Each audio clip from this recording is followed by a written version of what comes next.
வணக்கம். இன்னைக்கு நம்ம தக்காளி தொக்கு எப்படி செய்யறதுன்னு பார்க்கலாம். ஃபர்ஸ்ட் அதுக்கு ஒரு சின்ன எலுமிச்சம்பழம் சைஸுக்கு புளியை ஊற வச்சுக்கலாம்.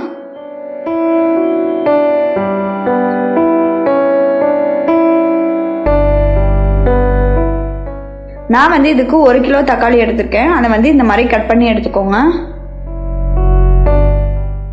இப்போ இதை மிக்ஸி ஜாரில் போட்டு நல்லா அரைச்சி எடுத்துக்கலாம்.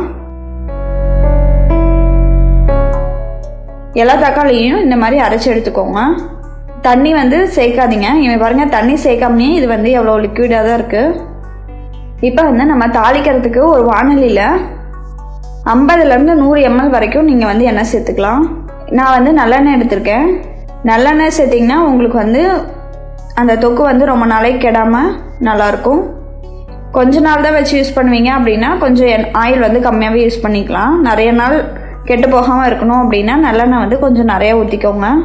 நான் இன்றைக்கி 80 ml எண்ணெய் ஊற்றிருக்கேன். இப்போ எண்ணெய் நல்லா காஞ்ச பிறகு அதில் 1/2 டீஸ்பூன் கடுகு சேர்த்துக்கோங்க.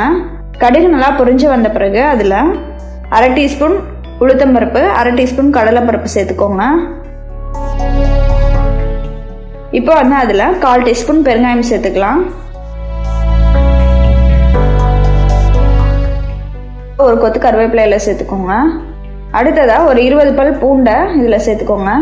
சின்ன பல்லாக இருந்ததுன்னா 20 பல் எடுத்துக்கோங்க. பெரிய பெரிய பூண்டாக இருந்துச்சு அப்படின்னா ஒரு 10 பல் எடுத்து அதை மெலிசாக கட் பண்ணிக்கோங்க. சின்ன பூண்டு சைஸ் அளவுக்கு கட் பண்ணி இதில் சேர்த்துக்கோங்க. சேர்த்து ஒரு 2 நிமிஷம் நல்லா வதக்கிட்டு அடுப்பை ஆஃப் பண்ணிவிடுங்க. இப்போ இதில் நம்ம அரைச்சி வச்ச தக்காளியை சேர்த்துக்கலாம். அடுப்பை ஆஃப் பண்ணிட்டு சேர்த்துக்கோங்க. அப்படி இல்லைன்னா அந்த எண்ணெயெல்லாம் வெளியில் நல்லா தெறிக்க ஆரம்பிச்சிடும், கை மேலெல்லாம் பட்டுரும். அதனால் அடுப்பை ஆஃப் பண்ணிவிட்டு கரண்டியில் ஒரு 2 கரண்டி கொஞ்சமாக எடுத்து நல்லா மிக்ஸ் பண்ணிவிட்டு அதுக்கப்புறம் எல்லாத்தையும் சேர்த்து கலந்து விட்டுருங்க.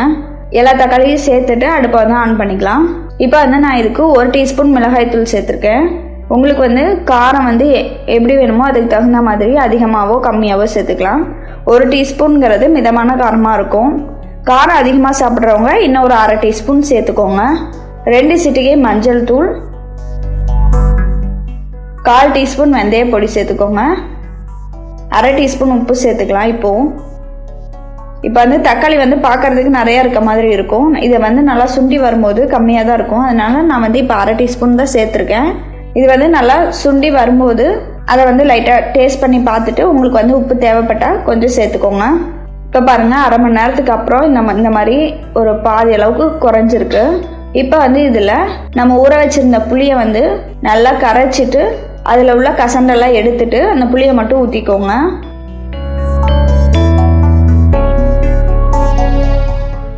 இதை நல்லா மிக்ஸ் பண்ணிவிட்டு இதை மூடி வச்சிடலாம். இந்த மாதிரி மூடி வச்சிட்டிங்க அப்படின்னா அது வெளியில் தெரிக்கிறது கொஞ்சம் அவாய்ட் பண்ணிக்கலாம். இன்னொரு 10 நிமிஷம் இந்த மாதிரி மூடி வச்சு கொதிக்க விட்டுருங்க. 10 நிமிஷத்துக்கு அப்புறம் மூடி எடுத்துட்டு இப்போ இதில் 2 டேபிள் ஸ்பூன் அளவுக்கு வெல்லம் சேர்த்துக்கலாம். வெல்லம் எதுக்காக அப்படின்னா அந்த தக்காளியோட புளியோட புளிப்பெல்லாம் கொஞ்சம் பேலன்ஸ் பண்ணி கொடுக்கும். சேர்த்துட்டு அது நல்லா மிக்ஸ் பண்ணிவிட்டு ஒரு 5 நிமிஷம் கொதிச்சுட்டு இருக்கட்டும். நம்ம அதுக்குள்ளே இந்த சைடு உளுத்தம்பருப்பு 2 டேபிள் ஸ்பூன் எடுத்து அதை வறுத்து அரைச்சிக்கலாம். நல்லா கோல்டன் ப்ரௌன் கலர் வர வரைக்கும் வறுத்துக்கோங்க. இப்போ பாருங்கள், நல்லா ப்ரௌன் கலர் ஆகிடுச்சு. இதை ஆற வச்சு மிக்ஸி ஜாரில் போட்டு அரைச்சிக்கலாம்.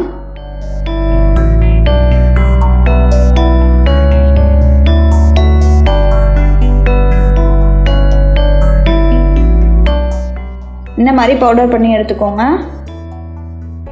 இதை சேர்த்து நல்லா மிக்ஸ் பண்ணிக்கோங்க.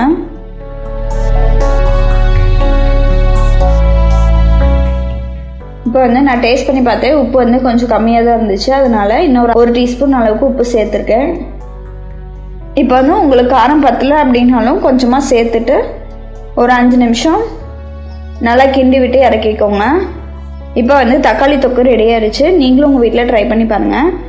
இது இட்லி, தோசை, அப்புறம் சப்பாத்தி இது எல்லாத்துக்குமே ரொம்ப நல்லாயிருக்கும். இந்த மாதிரி ட்ரை பண்ணி பாருங்கள். உங்களுக்கு பிடிச்சிருந்தா மறக்காமல் சப்ஸ்கிரைப் பண்ணுங்கள். நன்றி.